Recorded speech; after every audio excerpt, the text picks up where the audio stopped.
Well, I think I think we almost there because I think he should be coming in any second now. The man of the hour. I'm gonna say the goat, man. The goat. The real goat. The real goat. Yeah, the real goat. What the nickname is? The cat. The cat. The cat. He was a big cat. What going on? Wait, Yes, the yes, man yes, himself. yes. The man himself. Big Rob, what we saying? Good to see you, man. Good to see you. Good, my boy. You. Bless up. And see the shot he got on? Original Rebels, man. And Original. Sam and the crew. From 9 years old. Sam and the crew. And it's still fitting. Still fitting. I mean, you're still in shape. We get in a hot seat. Yeah. In a hot seat. We have to get you in here. I done sweating Yes, already. what Respect is earned, we can expect return if we can correct and learn. Let's bring about change and show them their worth.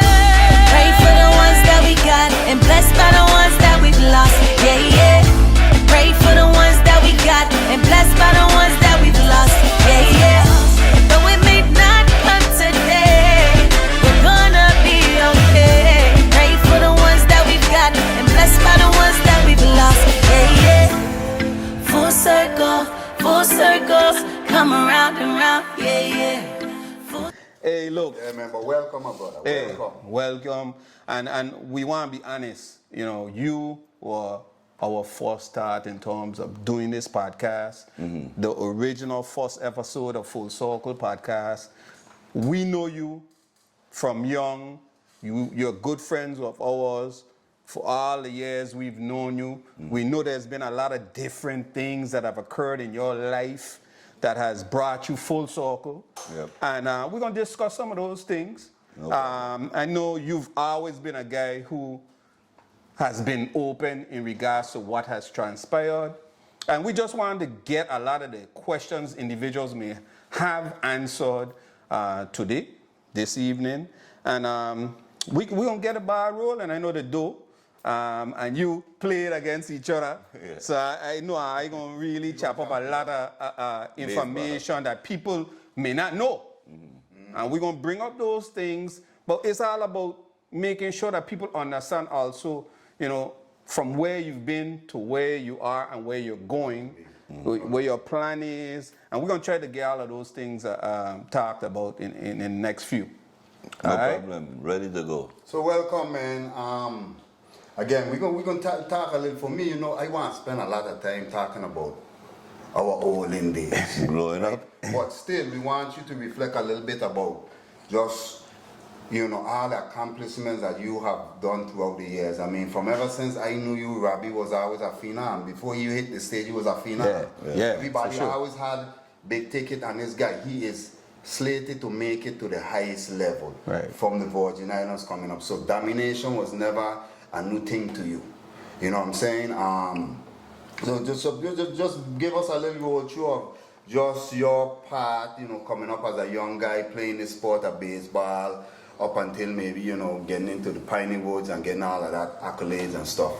I mean, like for me, my journey started, I didn't know it, you know, but in 1969, Roberto Clemente had passed. He had died in a plane crash when he was taking supply to Puerto Rico. Nicaragua. Nicaragua, correct. Right? And I born 1970. That was my grandfather, who was paralyzed at the time. That was his favorite baseball player. So he named me, when I was born, he named me Roberto for Roberto Clemente. People may not know that. So I mean, at that tender age, I don't know what that means. Right. But as it turns out, you know, we come up and get older brothers and things like that. So growing up and things, they older than me. So I find myself a lot of the time playing with myself baseball against the wall. Right. Teaching myself the curveball at 6, 7 years old. I throwing it my grandfather complaining, stop throwing the ball against the wall, because he know he gonna gotta paint it over.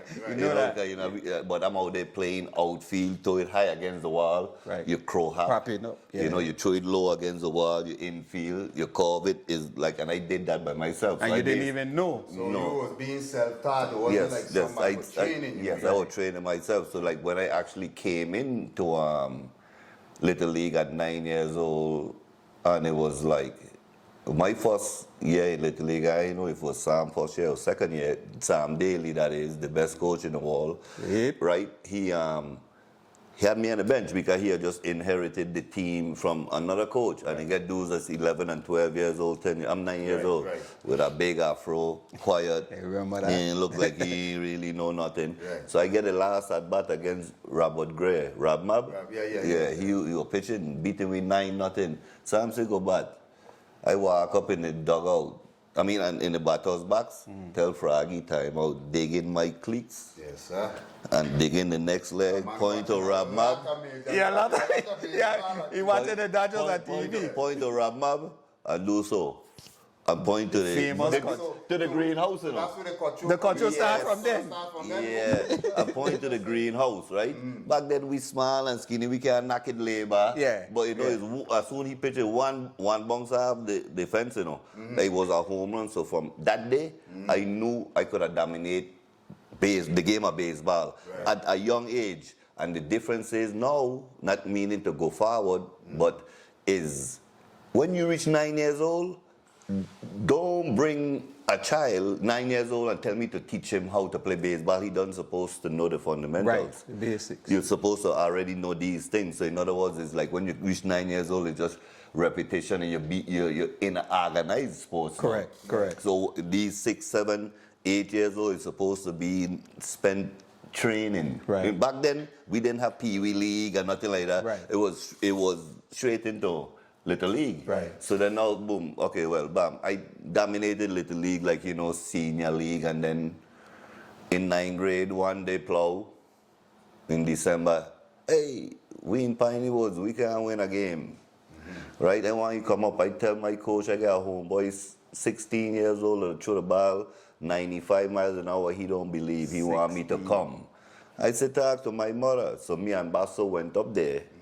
Elgin Yepsen. Yes, Elgin Yepsen. The Right, lefty. went up there in January. Another Yes, sir. stick. Yeah. That's my best baseball player in the world. Yeah. Right? Nice. We reached up there in January, put down my luggage, went to the gym, do a demonstration for the coach. Face light up. When March came around, the first game I pitched was a no-hitter. The second game I pitched was a no-hitter. The third, the fourth, and the fifth game was all no-hitters, straight in Sports Illustrated, and so on. So then now, that was my destiny, but like I said, not meaning to go forward to come back. It's like, forward to come back. I like, in other words, I just reached 9th grade. So I was in 8th grade a month ago. Right. I was just as dominant in 8th grade that I was 9th grade. So what was the difference? Going away and getting recognized. Correct. But so, a lot of people don't know that, or they realize that you were playing against grown man. From home. From home. So that wasn't anything to you. That wasn't no big deal. No. And you were playing against good competition. These is man that, you know, either some might have signed a little professional contract, went to college, or they were supposed to assign. So it was quality players. I think people need to, not to cut you, but I think people need to because a lot of those guys just missed opportunities. Alone? Yeah, not that the talent, especially back in those eras. No. And we talk about those competitive years back then, and I know some of the younger guys don't like to hear it, but maybe you want to talk just a little bit about how competitive baseball, you felt baseball was then in that time frame in St. Thomas and St. Croix. Period, just being on a team, right? It was just like a competitive nature amongst your friends. We might leave you get one strikeout.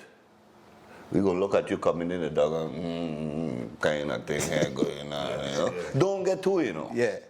The whole team going to roast you. Yeah. So then now, inside of you, you're going to make sure that you ain't going to get reckoned and you're going to become a hitter. Just half of the competitive nature around all the players, them, and your team. Right. That was your motivation to get better. Correct. You know, it was self-motivation and your comrades. Pressure was part of the whole deal. Like it wasn't, no, these kids got a little pressure that they fall in. Back then, it came with the territory. If you couldn't handle it. Yeah. And then you're playing against, a lot of times you're playing against older guys. So like a lot of guys from home, you were playing against your big brothers, like you mentioned, your older brothers, the older dudes, whether you live in the projects or around the projects, guys would come down and compete against those older guys. So your skill level was a lot higher. So by the time you played against guys your age group, you were done more advanced. And the repetitions. That's exactly what kind of basically happened with me when I reached Little League. It's because, like I say, I'm the youngest. My one brother, 2 years older. The other one is 2 years older than him. And everybody played baseball, brothers and cousins. I'm the youngest in everything. So in other words, I had to compete against them while they was in a league. And I was 6, 7 years old while we playing stick ball and striker man and thing. This is who I got to play against. But then now as they age out and they got to do their own thing, then now I got to carry the torch. I got to play by myself. I got to throw ball against the wall, and that's going to become my practice. Go down in the field, all the rock stone them that ain't supposed to be on the field, I get a broomstick and I knocking them off towards the golf course, like, you know, hands I call. The board, like every young kid back then, I when I look at it now, people getting trained. We used to train ourselves. Exactly. Okay? We play striker man, we hit a lot of stones. That's always some kind of game, and we were outdoors. You were always outside. Inside. You were always outside. I hear a story.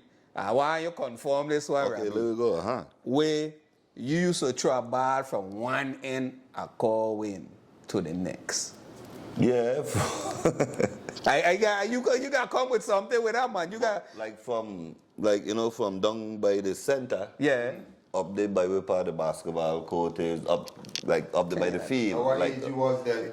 Young, like 12, 13, 14 years old. You know? So now, think about it. What we calling that now? Long toss. Right. Long toss. Right. Not even thinking about it. Right. And then when you throw it in, like you throw it, somebody up there gonna catch it. Right. So it ain't just wild throw. Right. It's like, you're throwing it, like, you keep going, man. Keep going and keep going. And then now you develop that. Right. You develop that. Also, too, I want to mention this too, because we're talking about you as a pitcher. Right. That's what the focus is, how far you went with that. But a lot of people didn't realize how good of a all-around baseball. You could have run, you could have hit, you could have feel, and you knew the game. Exactly. A lot of people don't realize that. They just say Rabbie the pitcher. They look at the So I think later on we talk a little bit more, we're going to see maybe that's how this kind of getting a mix of maybe misdirection in terms of from a professional level. We'll talk about that. Okay. We want to make sure we big up those sponsors, those people who are able to assist us in getting this whole venture started. And the first person we want to talk about is your people. Nelson Baseball School, man. Without this guy,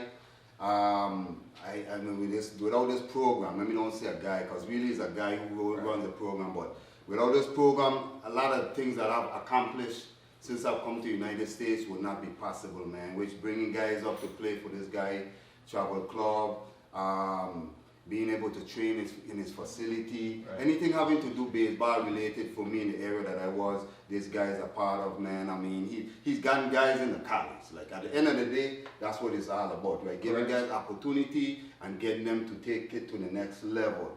At least 4 or 5 guys from the, I'm not going to call the names right now, but at least 4 or 5 guys from the Virgin Islands, he have gotten to sign a college, receive a college scholarship 100%. So kudos to NBS, a big part of our program. It will continue to be a big part of our program. So kudos to NBS. We like that, man. NBS, love it. And we're going to talk about our next sponsor. And these guys, man, life would not be the same without them. Since I come to Atlanta to live, and me and you have been dealing with them for years. Local Virgin Islanders who are doing an excellent job marketing baseball from the Virgin Islands and nationally. That's next up. Senior, Watlington, and Bram, they different. We got to call them, and they kind of like to be in the background. But we're going to bring them forefront because people need to know. You're going to know about these guys. Because the contacts, they're doing big things. They're in that circle where they're doing things, they're meeting people. I mean, it's tremendous, man, and I really applaud them. I'm proud of them. They're homeboys just like us, and they're younger. Young guys who making a big difference. we honor and we applaud them guys for the job they're doing. Well done. Yeah. Our next sponsor is a lady and her organization, dear to my heart. Nona, you and I have known her from home. She has moved to the Atlanta area and is an international scholar, a unique in terms of what she's doing on the marketing side, because she's all about getting her dollars. She's all about the bag. And her realty business is booming in the Atlanta area. And that is none other than Unica Realty. Unica Realty with Yamelsa, Dr. Yamelsa Robert. That's right. I mean, it's just doing excellent here in the community. We know her from school days. Yeah. Going to brother Mario. Correct. Coming up, going to EBO. So don't talk about the EBO. These are home people, round the corner type of people. Yeah. To know that we're doing, people are coming up here and we're flourishing and doing big things in the United States is tremendous. Yeah, excellent job at Unica. And next, we have to give kudos to the government of the Virgin Islands, Sports Park and Recreation, Commissioner Calvert White, Vince Roberts, and his team has assisted us big in terms of events we've put on, even bringing teams to the United States. I remember the coach, Vince coached with us when we were in West Palm, and the RBI program with Kurt and those guys. Excellent job from a Sports Park and Rec. They've always assisted us in terms of getting baseball, moving baseball forward from the Virgin Islands, assisting us with helping young men come to the United States and get an opportunity to be seen and get an opportunity for college scholarships and so forth. So we want to big up Sports Park and Rec. And then lastly, we've been ambassadors for years. Right. Big ambassadors for the Virgin Islands. So, without the tourist department of tourism, Commissioner Bachelta and those guys have we see the big Uber Soca event they just put on down there big time, but they've always pushed sports in the territory and will continue to push sports. Right. And we just have to give a big shout out. We continue to do big things with them in the near future. For sure. Well, I guess it's time. What you think? Well, one more. We can't neglect these guys. Can't neglect them. Can't neglect the baseball, Virgin Island Baseball Federation. And I'm a part of it as a coach. Yep. And they have also assisted us financially and whatnot with putting on some of the programs along with Sports Park and Rec. So we just want to make sure that we're reaching out to the people who have made our our different events a success. Yeah, and we'll continue to do so. And you gotta have, one of the things we've talked about for years is we keep everything full circle in terms of keeping everybody together. Yes, sir. We don't alienate any group, or nationality, or anything of the like, because it's all about one Virgin Islands. 100%. Yeah, we care about St. Thomas, St. Croix, St. John, it's Water Island, it's all of us. We're in this together for a better Virgin Island, and we'll continue to do that. Well, who you pitched against in the pros that made it and was dominant that people know you faced? If you could recall any of them. Ivan Rodriguez, Pudge Rodriguez. Pudge, okay. I shot them on a one not. They hold the same year I signed professionally. The team there was a team from St. Thomas, Poso on the team. Yeah. It was 60-21. We had two teams from St. Croix, Puerto Rico, St. Martin, I think I come up there. So the first game, it was me and Puerto Rico. I beat them 1-0. The best game everybody said they ever see me pitch in my life. Everybody and the man team signed professional. It was an all-star team that had come over. And everybody signed in 88 with me. Okay. Ivan Rodriguez signed in 88 with me. He played with the Gastonia Rangers. When I go on a road trip, I play against Benitez. He played second base with me and my team in Whitville when we signed professional. He was the one that the guy had a man on second base. We up 1-0, one out, right? And the man he hit like a little liner over the second base head. But then now you gotta remember the porch in right field by the hospital shop. Yeah. So Poso right there. So that now in professional, in any regular park, that's a base hit. Yeah. So the man from second base take off because he banking to score. Yeah. So don't catch that fuck and just throw that fuck to second base. Game done. You want to see St. Thomas went down crazy. After that, they Puerto Rico is Jayad. All the ball them are going, you know, when the man start to crush everything. Everything else over the fence. There we go. Yeah, so now Quads need to talk to them about them days, them dudes then. Well, them dudes then. For me, real quick, I start out with my encounter with this dude. Because Isaac is man, he not got dancing, but that man in the West. All you hearing is people say, hey, I gonna see, you got a secret weapon. You know what secret weapon they talking about? You know, because we think we playing pretty competitive baseball. So, well, let me tell you, I gonna tell you, from my recollection, pull up to the park, boom, boom, you're getting ready, back, look over. I think, I want to believe he was warming up on their side. And I see this young man throwing a ball. I ain't never seen nobody throw a ball like that. And we saying, "One who he is?" I mean, like, this man was bringing it on the side. Okay? So, at the end of the day, let me make the story short with that. We got beat 11-0. No hit. Not a man hit the ball. I can't remember. Well, maybe one or two might have put the ball and play, but at the end of the day, we realized, like, who did this dude here ain't a regular dude. So in my mind now, I say to myself, well, goddamn, now I got to face this dude in senior league. Junior league, senior league, whatever they used to call it. Senior league. And so said, so done, man. I mean, I play against this guy. I've competed against him. I've played with him. Of course, when you play with him, it's better because at the end of the day, you always feel like the chances of winning is extremely high. For sure. Okay, so I've come up playing against this guy for the most part, but played a couple All-Stars with you. We're going to talk about those All-Stars a little bit. We're going to get too much in depth with it. Wait, I need to know. How much did you get off of him?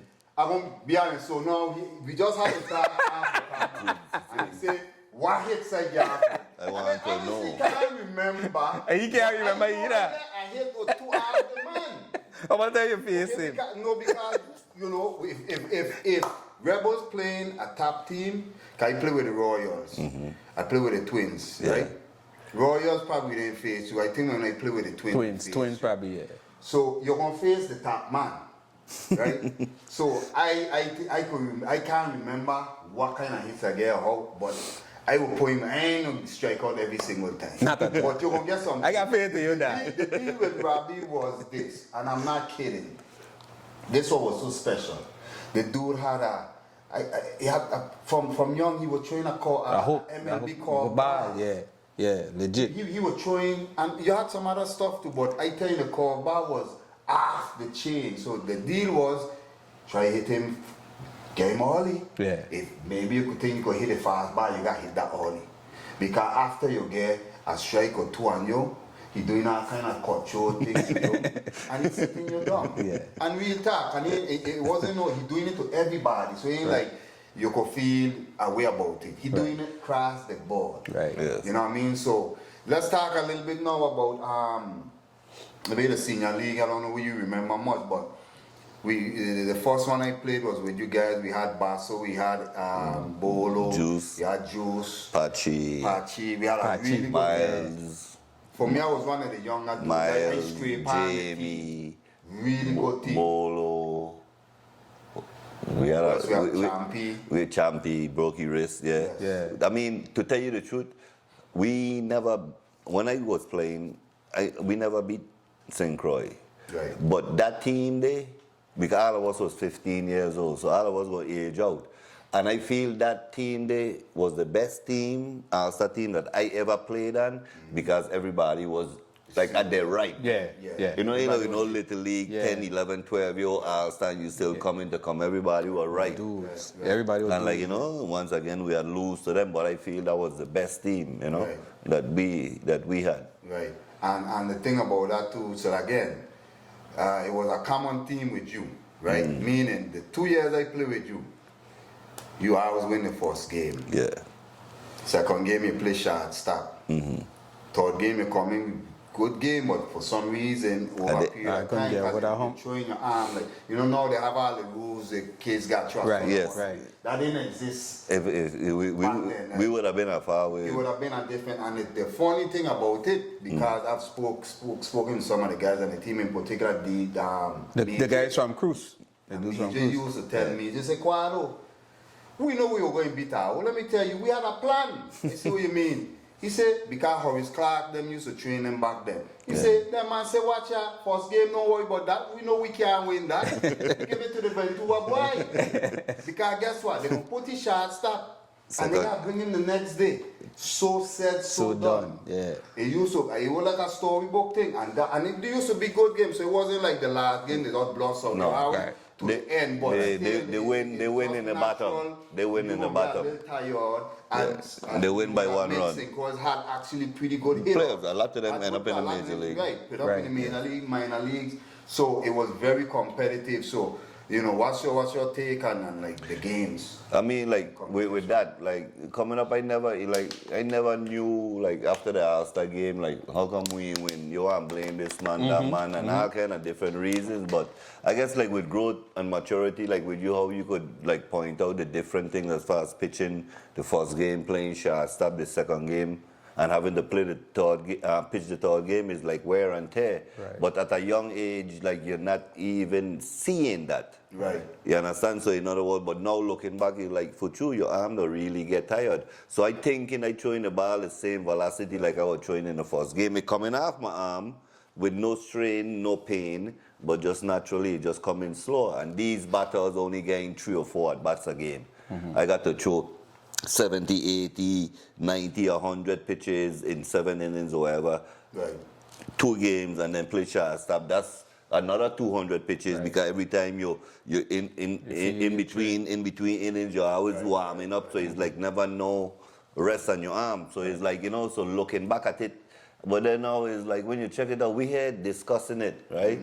And it's like if we had the things that they got in place right now as far as with the Little League rules, as far as how much pitches you're allowed to pitch and things like that, it's to put protection on your arm. It ain't like my arm needed protection because I blew it out, but I put protection on my arm and things like that, it'll have me sitting only pitching a certain, and actually not having me play shortstop. Correct. I just have me ride the bench, maybe DH or play outfield, play someplace else. Because, you know, I could swing the bat, would have saved my arm for the third game, and then we would have win and go on to Aruba, but we never make it there. Because that first game, me know you remember, this is what I remember. Because the second game we should have won. The first Asa we played with Pachi and Alan guys. We lose a game. We gonna talk and adulterate. We saying it. Yeah, for sure. We gonna say why we lose the game, and of course man I like it, but it's the truth. But we Champion break your hand in the game. Yeah. No, because I could remember why things happen. That's the thing, because they get a man and what? Second and third or something. Yeah. Right? And it's like I think it's like 2 outs. And a man hit a flare over the shortstop, like head, like in between short and left field. Normally, you know, the shortstop, all you got to do is turn it back. Like, you know, like, no, not back pedal, take about 5-10 jog out there and turn around and camp out and it right there. Yeah. Well, instead, Juice, the bubbler, my boy, Lincoln Gums, the man decided to stay in the dot. And Champy coming from Jaya, digging, trying to get to this ball, dive, catch the ball in his glove, you know. I watch it go in his glove, you know, game done, you know, and roll up. Oh, okay. And broke his wrist. And we watched the ball come out like an egg. And we had to walk away from that tournament like that. We had to go on the beach with these man and party with these man after that, you know. So that was the defining game. That was the second game. Yes. Yes.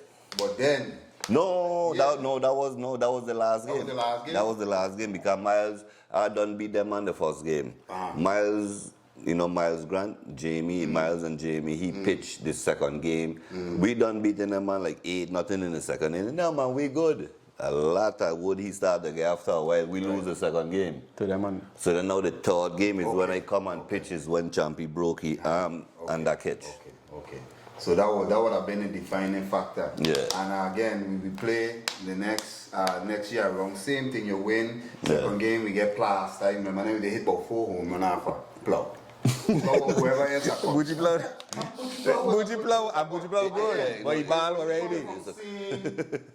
A man like Rabbie with his just ability, speed, everything, and then to face another man, you happy? Yeah. Everything But can in look like practice. ice cream. Yeah. But in practice. You know what I mean? And third game again, same type of scene. I don't remember what the score was, but again, close game again, we lose. Yeah. So this guy always, once in the game and among the chances that you have a damn good chance of winning, period. Especially if you're fresh. Yeah. You know what I'm saying? And another thing too, I want to say this too, because hey, this man used to get big gambling going on up inside the stands over here. What a gambling, brother. No, my brother. My brother used to come up. Big gambling. Can you remember your Eugene. You used to gamble against Chris Brown, mother. Yeah. Cause she was a gambler. Yeah. And you go, hey, bet. But it was all in fun. Right. And then now, when I went to AA, at 15 years old, Eugene come up in the stadium and he go to the opposing dugout. These man is like 30-something, 40 years old, supposed to be in the major league and thing done. Bet $200 you get strike out now.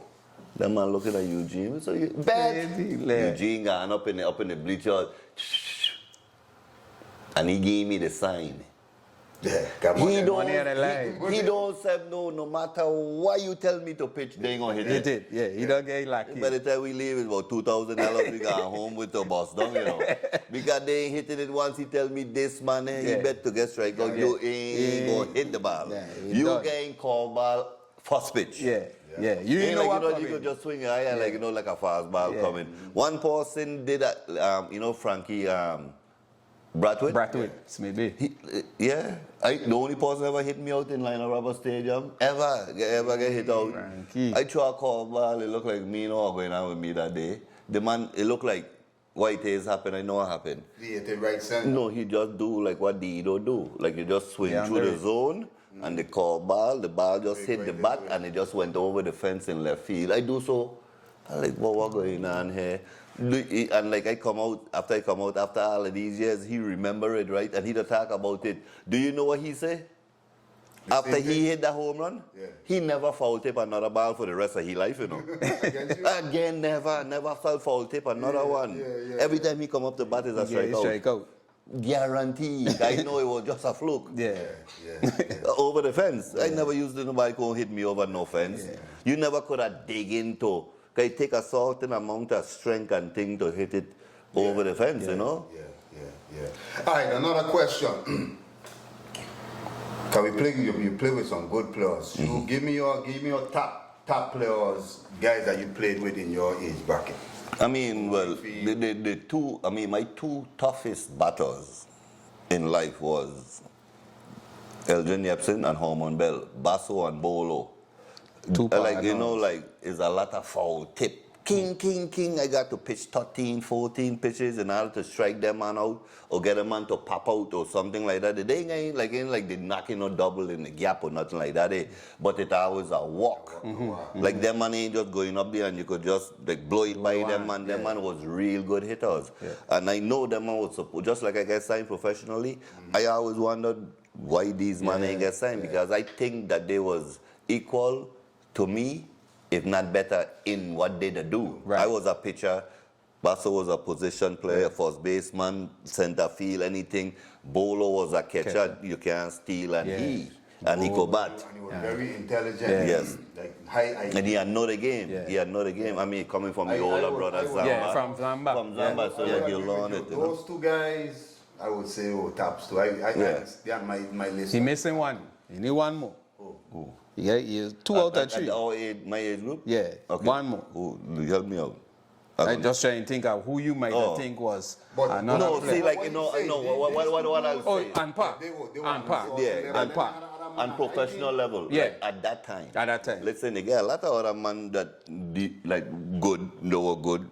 No, a lot of them. No, Royo, Yeah. Plow, Juice, but Like Juice signed professionally as well. But to me, them man was later bloomers. Like when, like in Little League, and when we were 9, 10 years old, it was Basso done splitting already at first base, a full split to catch the ball. Full showmanship. So he was done, had the he was done Major League ready. And Bolo done doing the thing already behind the plate. He was known as a catcher already. So it's like these men come up already not trying to figure out what they're going to do, where they're going to play. They done was already ready. Yes. You know, a lot of people were, you know, and like Royal, like the likes of Royal, them man sign professional. So if you sign professionally in the States, it says something about your ability. It says that you're good. But then now it's like you develop that greatness. Like later, some people develop a little later than others. Two individuals that came in after us, and they end up making it to the show, who were really good as youngsters. That's Kalex Crab. Because I don't remember. He didn't play with you a little? No. Okay, so you must have went away. But I saw him come up and play, and he was just like you at 14. He playing with way older dudes than him. And of course, Pico. Pico. I mentioned Pico. Pico. Pico from 14 was knocking crushing. Roberto, he was touching big guys from young. So I would say those are two other guys. I played against him. Like, you know, when I was in AA and with the sacks and thing, that's when he was coming in. I pitched against him, you know. So but there's like, you could have seen the growth, you could have seen the swing, like, you know, and thing. But he's another late bloomer, because when I was in Lionel Roberts Stadium, I didn't see Major League yet. And then when I went through my transition a few years later, I heard the man knocking them Megan's Bay and things like that in the Major League. So I could see, like, in time you do develop it as long as you stay focused and you know, get that practice in. You know. Now I have another. We're gonna jump a little bit more. So with all the things that you have done, we will go straight into. You had a great high school career. You did all these great things. Drafted in the 3rd round? Yeah, second pick in the 3rd round. Second pick in the 3rd round. Signed out at 9th grade. You're playing professional, so we really don't know much about your professional baseball career. Like everybody just know you play, and then we know all the other stuff that was surrounding that caused you maybe exit the game. But I want you to give us a little sneak preview of maybe what was going on during the pros, maybe some guys that you played against that end up in the big leagues, played with or against that end up in the big leagues, and just kind of give us a little briefing, because for me, I check your stats, and I tell people like they weren't really that great for the Rabbie that I knew. So you have to have a reason behind why. You understand what I'm saying? Yeah, of course. You know, thinking back, you know, Monday morning, back in hindsight is 2020. You could see all your past failures and mistakes and how you end up where you is. And like for me, like, you know, the story started basically with me in 9th grade going Piney Woods in December. But in September, I went to Charlotte Amali. But in September, at the same time, one of my older brothers landed the plane, meaning introduced crack cocaine to the Virgin Islands. So me as a youngster and thing with my mother, right? I know people might think, yeah, they grew up rich. Not, I mean, everybody maybe are wrong but not my mother. She had 4 we. You know, like it's 4 of us, we got share a chicken wing, basically. So, you know, so you come up, I get 3 older brothers, we wear the same size shoes, pants. So it's like a lot of hand-me-down situation. So I waited my turn and things like that. And so then now we grew up doing the regular thing. So then now when the game came along, and like for me now, with my brothers them into the game and things like that, I seen money now for the first time. And not just a little bit of money, a lot of money. And I could see myself in 9th grade before I went Piney Woods. I drive in the CRX, dropping my brother home, and I go in school. I going home by my mother parking it up the road a little bit so she can't see. And then now I go and catch right all the time. I drive in the CRX to go school like I was at Dan, and then boom, boom, all the time go down in the ghettos and thing, lunchtime, and I seen all the money and thing, money. Now it's time for me to go Piney Woods. Right? Boom, because it's like September to December. So then now I time to go pine with my same brother give me take $1,500, spending money to. I never had $1,500 in my life at no 16 years old, 15 years old, that kind of age. So then now boom, I go up there. I leave that kind of energy behind. They know that they know money. Right. So then now I up there, and I could remember, like we're going into the playoffs. I come up with a sham. Somebody's dead or something in St. Thomas, I gotta go back for a funeral. I want to go lime, you know. Of course. Just before the playoff, because we don't secure the playoff for the last game that we gotta play. Me ain't gonna be here going back St. Thomas. I in 9th grade now. You understand, with these kind of decisions, because I want to lime the streets done already done.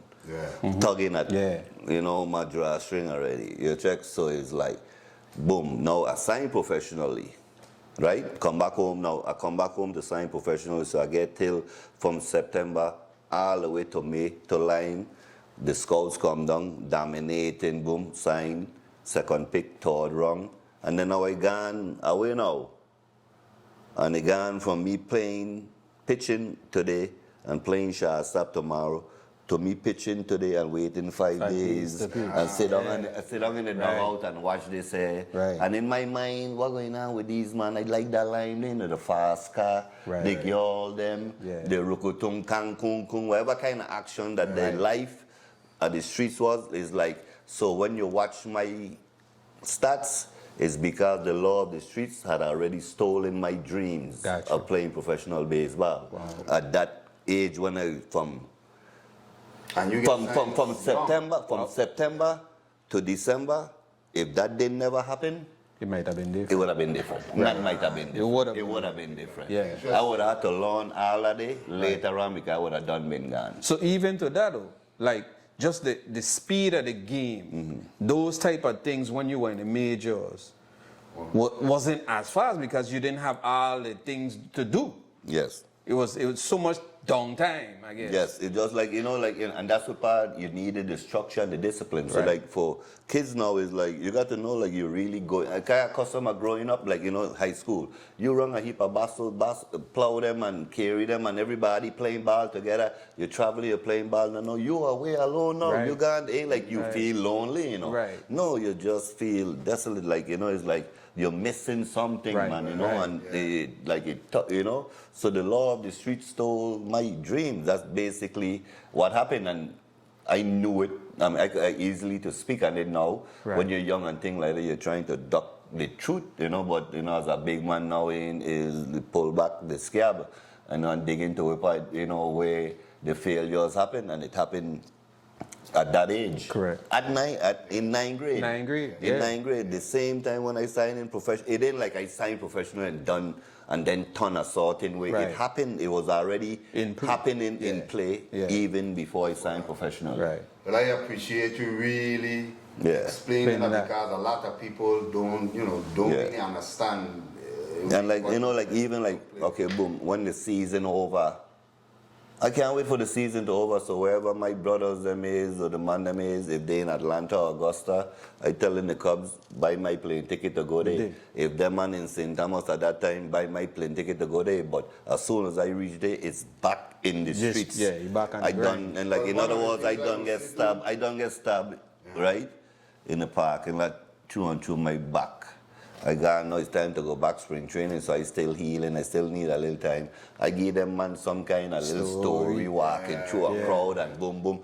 And like, and they went with it. And I realized now, hopefully they'll do things different, is they don't actually invest their money into your talent. Not off the field. You understand? They don't really have time for that. They just scout your talent. So in other words, they didn't know what I was doing off the field. Is when, you know, everything happened. When my brother gets shot, my brother get paralyzed, my cousin get killed. I get grazed in a car in Atlanta. Our season is when the Cubs like, wait, what's going on? And they start to dig, this is what you've been. So this story about getting stabbed and this and that, and you know, it was more to it. And I will kind of say too, because I know a lot of people used to try to lead you like, hey, Rabbie, do this. Even I think your brother was. No, Never. I know like people. But when I say lead you, I mean try to keep you like in the straight and narrow. on what you're Yeah. doing, but Yes. you were so locked into Okay, exactly. that street life. Nobody couldn't tell you nothing. No, like, I would never say, none of my brothers, them never, people, like, you follow your brother, them is your brother, them fault. No, like, they always encouraged me to, because I was real good. Right. But then now, it goes back to the hand-me-downs, is wherever are you into, Yeah, he's my brother. Baseball is a hobby, that's something I learned. Right. Like, I just became better than I, but love for family is inherited. Correct. With blood. Right. But then, sometimes that is overrated, misguided loyalty, but that was the place I was at that time. at that time, Yeah. And I don't think people really understand that. I think people see you had this baseball talent, And then they like, oh, he just gone. one He's so day. stupid. No. He gone and do this instead of figuring out, man, you had not had enough sense to do that. But all of us have to have some transition in life, Yeah. and we don't make decisions that we don't look back on and say, man, if I had only do this. But again, like you said, hindsight is 20/20. You can't live in the past, but we know now. One of the things, and we're talking about that journey, and tell the audience from those instances with the incarceration and so forth, where was your mind? Like, what was your thought process after you got into that situation in terms of that? Like the 3 hours, like 3 hour, because, like you say, before 9th grade, it seemed like I was, like, you know me? After, like, you grew up together, your mother know, all of us know each other, we could have hung together, but at a certain age, your mother, your father, Hajj father, no, you can't hang around them boys. Right. But because, in other words, you didn't grow up bad. Right. I never grew up bad. Like, in other words, you destined for jail. You just handed, it just came like that fork in the road, you go left, you go right. Like, boom, left or right, that situation, I was supposed to go straight. But then now for me, is being, and I find myself in prison with a lot of squandered opportunities, being in a situation that, for one, I better than, and for two, like, I think I owe it. So it's like to be remorseful, first of all, to reflect on what get you there and how do you redeem yourself. Correct. So it's to be remorseful, reflect and redeem yourself. So I kind of live under them kind of principle, like all the time, while I was in prison, is because I know I squandered the greatest opportunity. Like, ain't nobody could never say that I wouldn't have been in the major league. Pudge Rodriguez in the Hall of Fame. He came to St. Thomas. We signed the same year. I strike he out 1,000,000 times. He tell me he's the best pitcher. I was the best pitcher he ever faced. So how he end up in the Hall of Fame? Correct. And I didn't. Yeah. It's because of being focused. And not only that, it's like, and do I blame my brothers or no? It's that they didn't even know what they were doing. Right. Because it was a fuss. They didn't know the carnage they was creating because it was a fuss. Right. It was snowfall for the first time. So it's like, for them, it's like, it's no blame to them. Right. Like, everything is like for a reason, like you say, full circle. I went through all of that. I went through a lot of situations in my life that means supposed to be here right now. A lot of, life-altering situations that a lot of people that fall, they tend to not make it through. But I figured that I different than the other inmates. I get a little more. I'm an educational tool. Right. So in other words, for the kids them that got all the opportunity, the potentials, when you find yourself at the crossroad, don't go left, don't go right, just go straight. Because for us, like I was saying back then, my brother didn't do what they were doing. All of us did 20-something years. You think that was the plan? But it didn't have nobody to come and tell us or tell me, you see what are you doing? You need to stop it. I just come from doing 20-something years, So in other words, so now we is the example now for the next generation. So if I tell you a mouse could pull a truck, don't ask questions. Just hook him up because I've been through it. I've done been through it, seen it, experienced it, did it myself, or what have you. So, I think, God couldn't have me go through all of this up downs and turn around, all these trials and tribulations to bring me this far to fail. Correct. It's like, Correct. it's like everything is like a stepping stone, you got crawl before you walk. I could have come out of jail and be, boom, but I like it better this way. Yeah. Like having to talk and discuss why I went through. Right. Because at the end of the day, my story is just press play. Like, somebody could pluck something out of it, meaning a child, I don't know, hopefully an adult too, as far as when you come to decision making. But my focus is the kids because I was one of them, especially on the field, whether it be baseball, basketball, or football, but with promise, but not with the direction. Correct. Well, saying that, you had some excellent direction while you were in jail. Because we understand you started a league while you were in there. Yeah. So people may just get the mindset that, oh, you're just incarcerated or whatever the situation was, but you, from what I understand, I think you need to explain how this came about. That happened by proxy. Like, in other words, is like, I was sent away in 1994 and been exiled. Been to 9 different penitentiaries throughout. In 2009, they brought me back with some more of the prisoners. So when I came back, St. Croix, the best jail in the world. Everybody, and every day a man get a machete over here with Home Depot and the tag, still with a sticker on it. The other one get out. Hold it down. And they holding it down because they ain't want to. Right. So then now, thing happening, escape, all kind of thing, and then one day I hear boom, boom, boom outside the cell. I say, I know that kind of noise sound different. A youth man from Savannah, I see him grab the stairs, like bam, and turn around, and go and fall, hit his head, bam, bam, bam, bam. I know something, I know that's a dead blow, because he hit Ali. So I run down, another Crucian, another partner, Damian John, run down, he get a lot of laceration, he tied up, pull up his shot. I see the hole in his chest, in his heart. So I trying to clog it, the police them come running in, the officers, see the blood and take off running. I said, but me sign up for all of this, Right. So it's like, boom, I say, well, I catch on. It's idleness. This is the same St. Thomas streets that people are complaining about the turf. Right. You can't, this area can't go this area. But then when you come jail, you'll kind of coexist, but you'll be like this, waiting for something to happen. Yeah, trigger. So idleness. Yeah. The lead to that. So I like, okay, this is what's going on, the idle. So what I did, the warden, I went to him and say, well, okay, I want to bring in the Olympic basketball team. I did a few of them, the Olympic basketball team, the Virgin Island UVI basketball team, the runners, the championship team, Hoyers, Ironman tournament and different things. But the thing, what I went to him with, the incentive was allow me to have 50 guests. Right. In the prison. So in other words, your girl, whoever it is, could come in the prison and sit down and watch the event and things like that. Yeah. And it went from, so the build up after the event, then man, I feel like I was free. Yeah. I can't wait for the next one. Yeah. And this and that. Now they talking about that for a month. And then now when you catch them idle again and they hand it, you strike up another tournament. And they're talking about it leading up to the month. And what they're doing is they're governing each other, not policing. Hey, the man cool out, My girl coming, no come. Lock up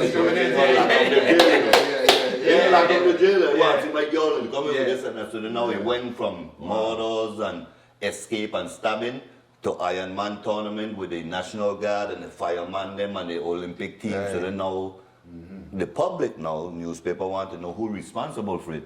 And as it turned out, it's me. Right. But my motivation was not for that. It was because I hear in this, I doing natural life. I got to live here for the rest of my natural life. I swear to God, I don't want to be between machete every day. Yeah. Because it's a nice situation. I mean, if you want to be in prison, it's the best prison in the world. Right. So why are you hotting it up? So I figure it out. It's just the same. You'd man them out in the street with nothing to look forward to. Right. Once you give them something to do or something to look forward to, they'll cool out because they come from 32 and 16 square mile. You come from proper home. Right. You know right from wrong. Right. So it's like them man just need direction.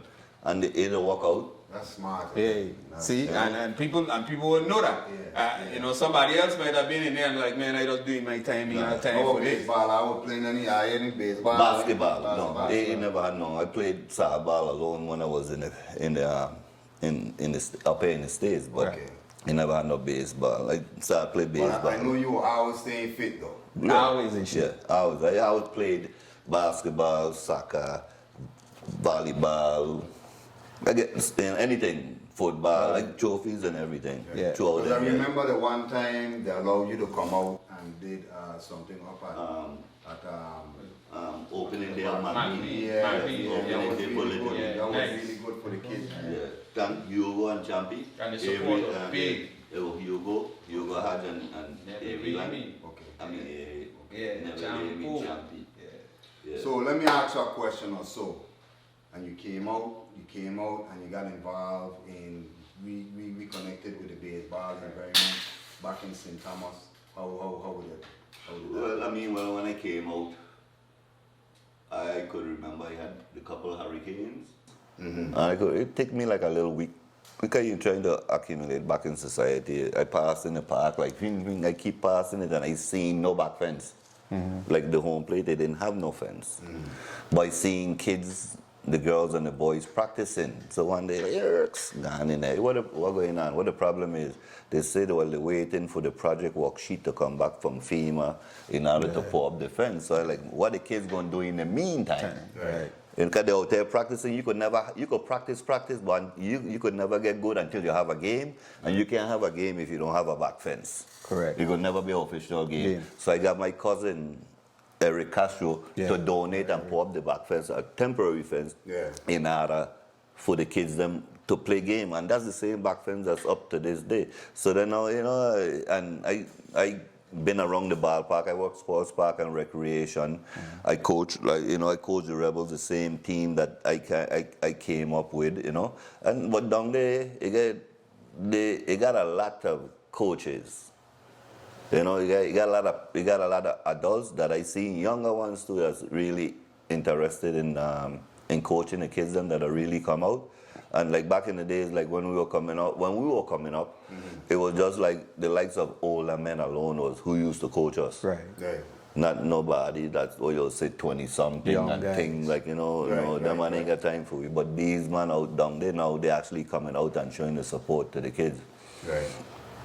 So, what have you seen change though in terms of the baseball environment from a coaching standpoint, player standpoint? Like what you just recently, not too long ago, moved from down there. What do you think are some of the issues or some of the areas that we kind of lacking in? The facilities, it is not a welcoming thing. And you got the players them that, but even as you as a spectator, you didn't want to go up in the heap of rock stone and it don't even look appealing. Right. So like for a spectator, so imagine for a player, if he want to do the extra, the dive or the day, he can't do that. His whole chest gonna get bruised away. Yeah. Like take for instance up here. Up here, they fill them with that red clay dot and thing like that. Yeah. You want to dive. Yeah.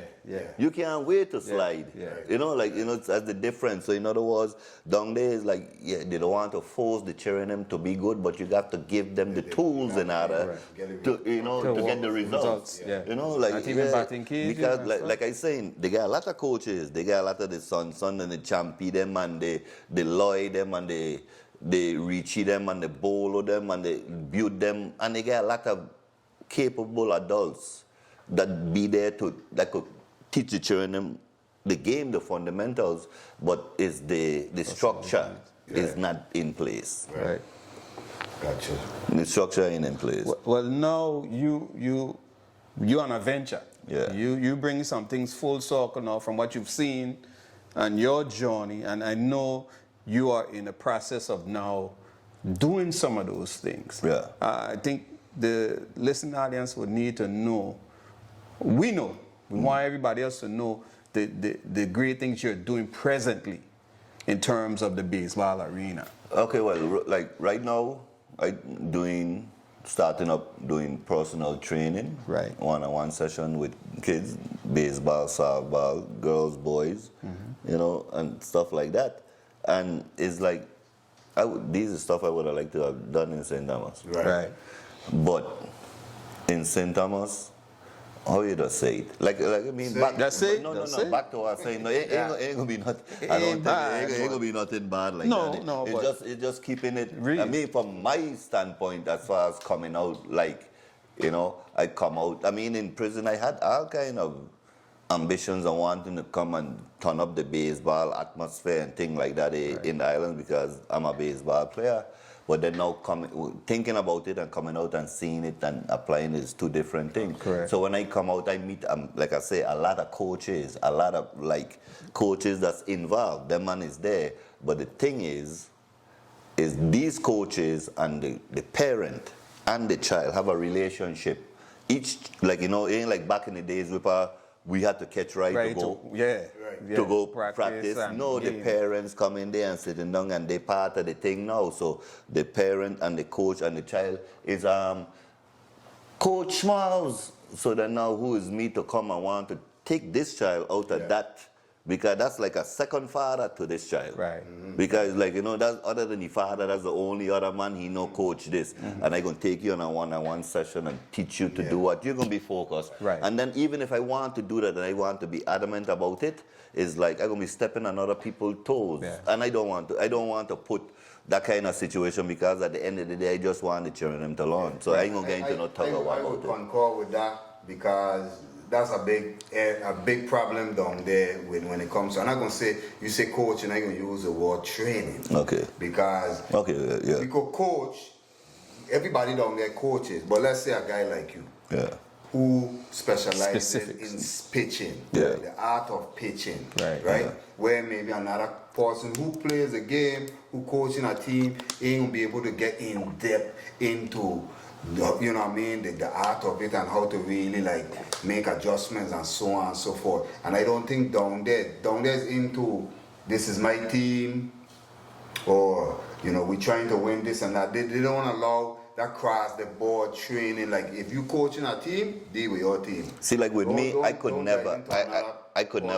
For me, coming from where I come from, I could never be a coach. I coach the Rebels down there, great team.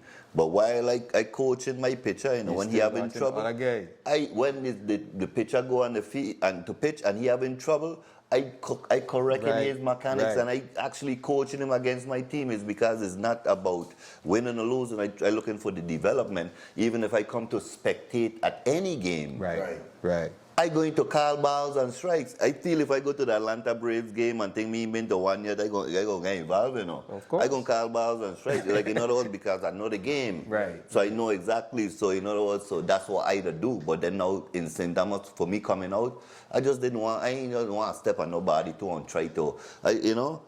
Yeah.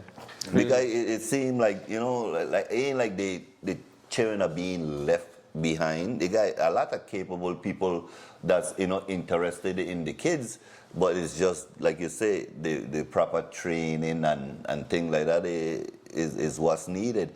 For like a lot of them kids down there is learning the stuff on their own. The ones them in senior league and things like that, and think they kind of learning it after their friends them because they ain't getting no body pitching batting practice to them. Right.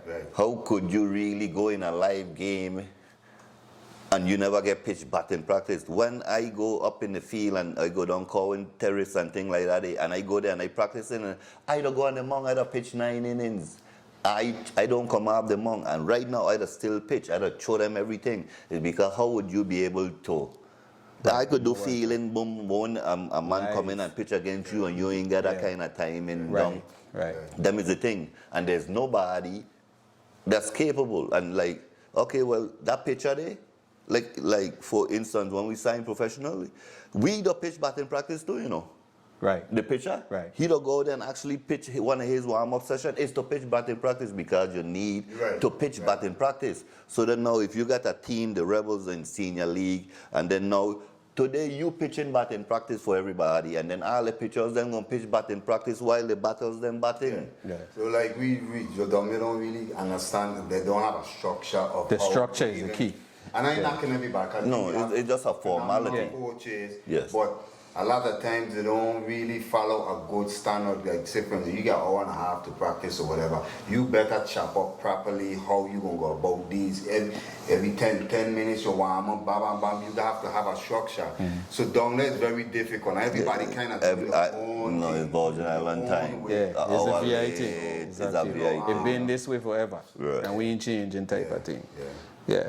Well, look, we've been talking about a lot of different scenarios that brought your life full circle and the things that you're doing now. And we want to support what you've been doing. We've had discussions about it, and we've had some individuals even contact us about possibly getting in contact with you and seeing how they could get individuals to come to you and assist your organization in terms of training and so forth. So we'll make sure we pass those things on to you so you could flourish and grow and get what you're doing moving in the right direction.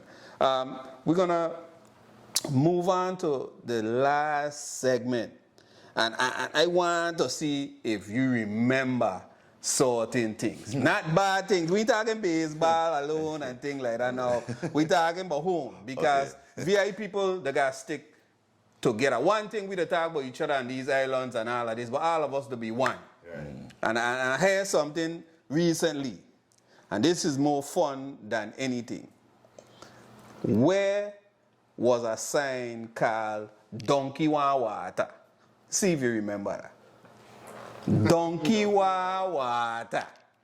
Let's see if Rabbie could remember. That's old school. We going back. Donkey Wa Water. You remember that saying? I remember the saying. The saying, Yes. but you remember what that saying was? No. We ghettos is, no. Yeah. When you're coming up from ghettos, you just had a gas station there on the left-hand Up side. there by the building, before Wendy's. Right, before Wendy's, that building there on the left-hand side had a big sign, say, Donkey Wa Water. we had to throw that old school thing at you, man. We had to throw old school thing at you. And one of the things we want to do too is every time we have our show, our guests have to have an island dish. Okay. We gotta have an island dish.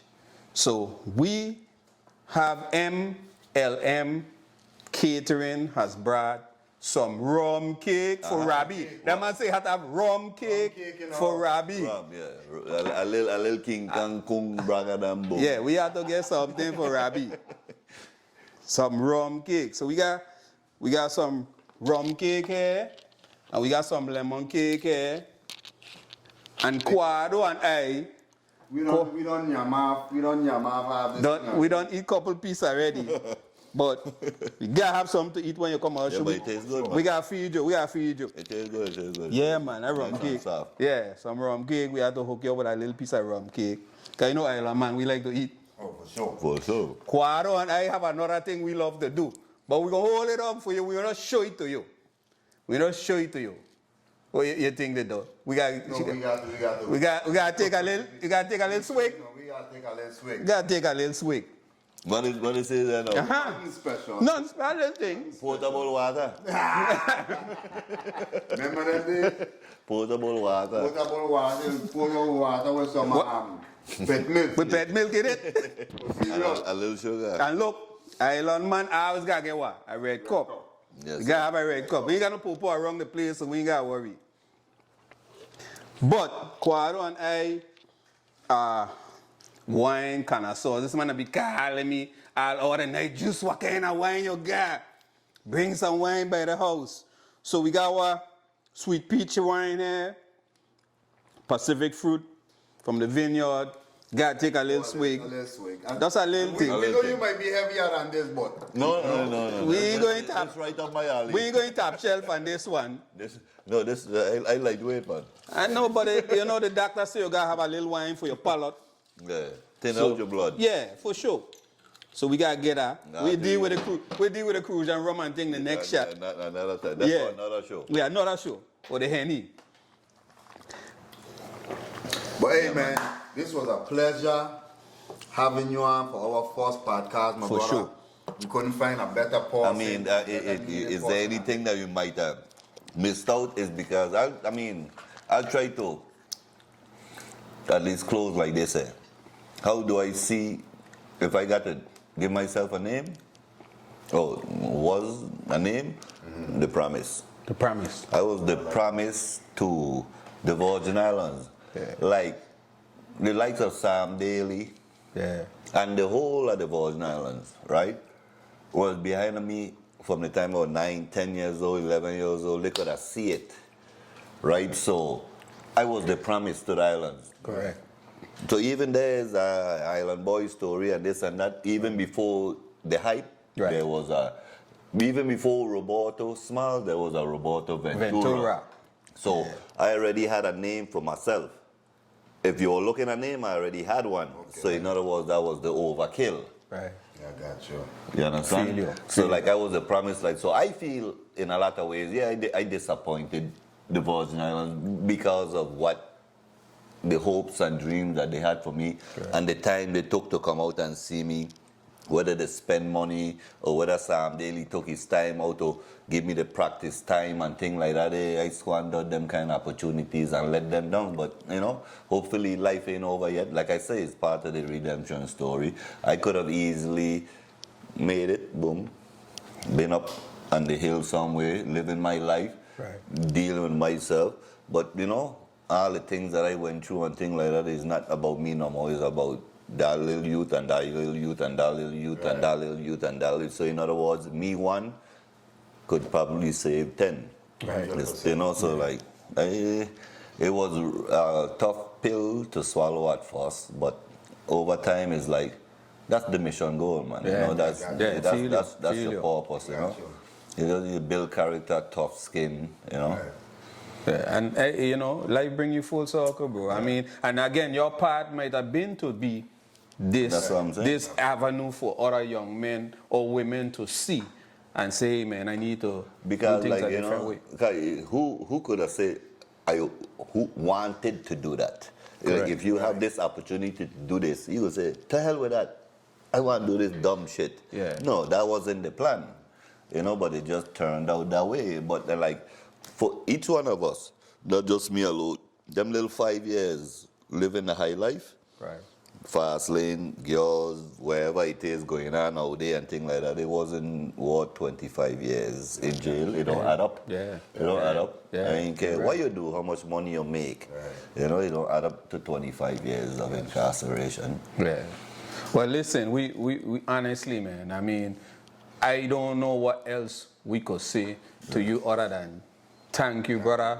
A blessing you've been to us. And I know me and you have talked even some years back when you assisted some young men coming to Florida with Naldo. Naldo, yes. And that was a big experience. And so you've been doing it. Yes. And I mean, you've already brought many things full circle in terms of assisting children out there. And I think people need to know that all of us to make decisions in life that may not be prime and somebody may think that, but we could always do better and move forward and bring things full circle. The dough. Hey, man. You know you're the man. For sure. Rap for life, the cat. The cat, the big cat. Yeah, man.